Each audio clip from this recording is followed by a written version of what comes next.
गरीबों की आज़ादी, गरीबों के लिए अस्पताल की आज़ादी, अच्छे स्कूल की आज़ादी, नौजवानों की नौकरी की आज़ादी।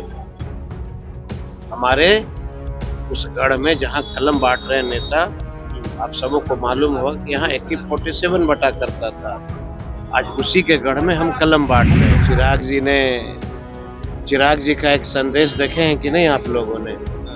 चिराग के पिताजी स्वर्गीय हम लोगों के अभिभावक, वो कहा करते थे कि न रामायण है न महाभारत है, न हिंदू है न मुसलमान है।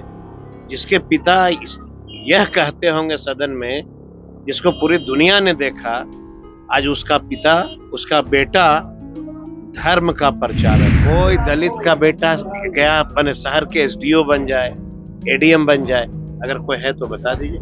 कितने प्रधान सचिव? कभी आपने सुना चिराग के मुंह से कहते हुए आप सर्वे करा लीजिए, बिहार का 99% जो है दलित के अधिकारी बेचारे काल कोठरी में हैं। और तेजस्वी जी एक ऐसे लीडर के रूप में हैं जिन्होंने अपने, जब भी इनको मौका मिला है, बिहार के आधी आबादी दलित का बेटा जो है अच्छे पोस्ट पे गया। यात्रा से क्या सरकार में बदलाव होगा, क्या देख रहे हैं? क्या लग रहा है? जन सलाब जो युवाओं का है, आखिर युवा क्या चाह रहा है? बदलाव ही तो चाह। नेता प्रतिपक्ष तेजस्वी यादव बिहार अधिकार यात्रा पर निकले हैं और आपको पहले उस बस में, उस रथ में जिसमें नेता प्रतिपक्ष तेजस्वी यादव सवार हैं, वो देखिए, एक तरफ जनता जो है वो आगे आगे है और तेजस्वी यादव तमाम लोगों का अभिवादन स्वीकार कर रहे हैं। बता दें आपको कि ये रथ है और रथ में तमाम जितने भी लोग हैं वो मौजूद हैं, चाहे राज्यसभा सांसद संजय यादव हो, RJD के मुख्य प्रवक्ता शक्ति सिंह यादव हो, विधायक अनिरुद्ध यादव और साथ ही साथ इसराइल मंसूरी और शिवचंद्र राम भी इस रथ में सवार है। और हमारे साथ बातचीत के लिए कुमार सरबजीत होंगे, बिहार सरकार के पूर्व मंत्री, गया के विधायक, हमारे साथ इस रथ में मौजूद हैं। क्या इस रथ में आप लोग भी घूम रहे हैं, नेता भी घूम रहे हैं, क्या संदेश है? ये परिवर्तन का दौर है। आप सबों को मालूम होगा कि यह जो अधिकार यात्रा है, ये बिहार की नई आजादी की लड़ाई है और जिसकी शुरुआत हुई है। अब सवाल ये है कि आप पूछेंगे कि नई आजादी क्या है? गरीबों की आजादी, गरीबों के लिए अस्पताल की आजादी, अच्छे स्कूल की आजादी, नौजवानों की नौकरी की आजादी। हमारे उस गढ़ में जहाँ कलम बांट रहे नेता, आप सबों को मालूम होगा कि यहाँ AK-47 बटा करता था। आज उसी के गढ़ में हम कलम बांट रहे हैं। मतलब ये हुआ कि अब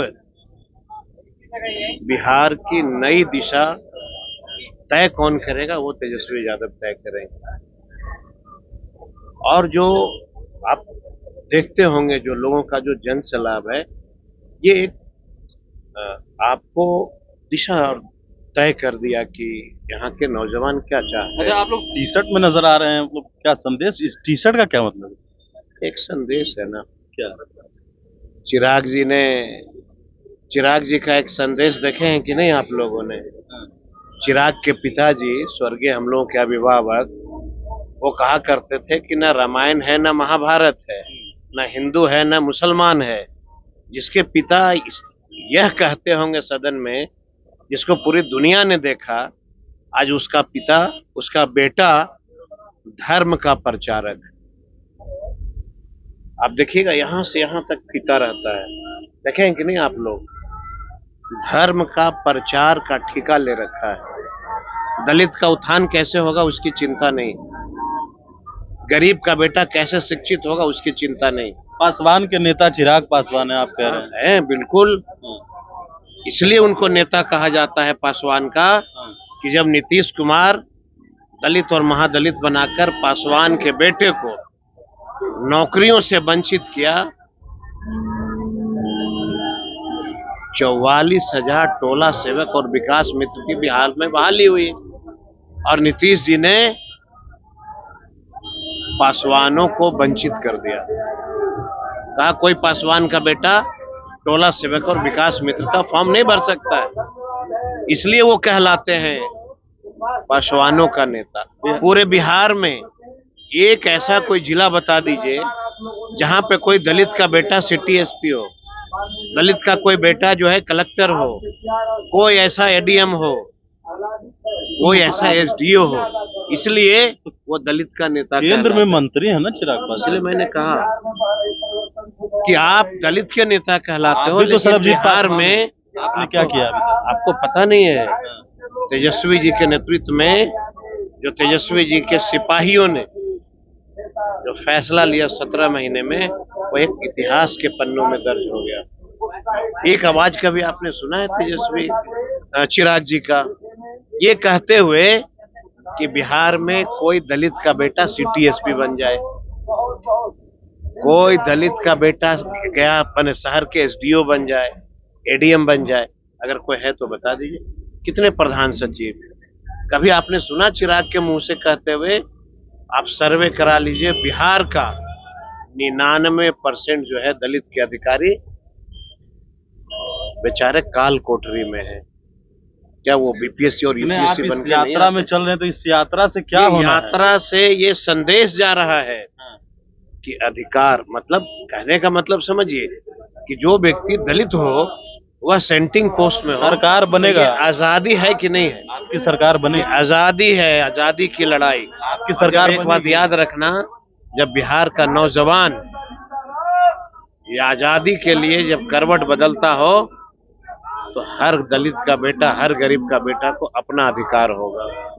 और तेजस्वी जी एक ऐसे लीडर के रूप में हैं जिन्होंने अपने जब भी इनको मौका मिला है, बिहार के आधी आबादी दलित का बेटा जो है अच्छे पोस्ट पे गया। इस यात्रा से क्या सरकार में बदलाव होगा? क्या देख रहे हैं?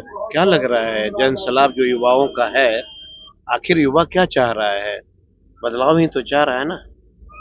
अगर बदलाव युवा नहीं चाहता, इतने ऐतिहासिक स्थल पे आप जो गुजरते हैं बिहार के किसी भी ऐतिहासिक शहर से, एक ऐसा कोई नौजवान है जो सड़क पे रात दिन खड़ा नहीं है इनके लिए?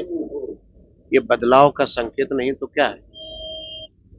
ये जो जन से लाभ है ये बदलाव का ही तो संकेत है। इसलिए आप यह मान लीजिए कि जब जब देश और बिहार का नौजवानों ने चाहा है, सत्ता परिवर्तन हुआ है, और कोई माई का लाल इस बार सत्ता परिवर्तन से नहीं रोक सकता है। चलिए, सरबजीत पासवान है, कह रहे हैं सत्ता परिवर्तन होगा और सत्ता परिवर्तन से कोई रोक नहीं सकता है। बिहार अधिकार यात्रा चल रही है और मोकामा में अभी हम गुजर रहे हैं। कई तस्वीरें हमने आप तक साझा की है। फिलहाल जो खबर हम आप तक पहुंचा रहे हैं, 24 नेशन के साथ। नमस्कार।